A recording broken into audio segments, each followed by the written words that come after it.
Seguint els actes de festa major del passat dissabte 25 de setembre a la tarda, la sala d'exposicions de l'agrupació folclòrica de la Vila acollia la inauguració d'una altra exposició, Els senyors de Torrelles al Baix Llobregat, una activitat emmarcada dins el cicle d'actes 2019, 5è centenari de l'Imperi Universal Català i organitzada pel Museu de Torrelles de Llobregat.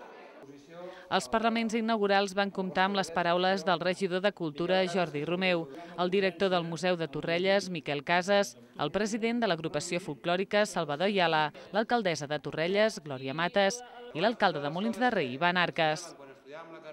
Una mostra que pretén ampliar el coneixement sobre la història del país, però sobretot la de la nostra comarca.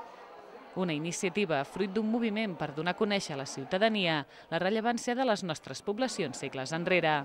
A mesura que vas buscant en la història et trobes que Torrelles estava relacionada amb molta gent, estava relacionada amb la història de Catalunya i amb els nobles i amb els reis, i això d'alguna manera el que podrem veure una miqueta de mostra en els panels aquests que hi ha aquí. També hi haurà una conferència el dia 8 d'octubre en la qual entrarem més en detall i tocarem una miqueta més cada punt i de Molins de Rei també, perquè Torrelles i Molins també estaven relacionats.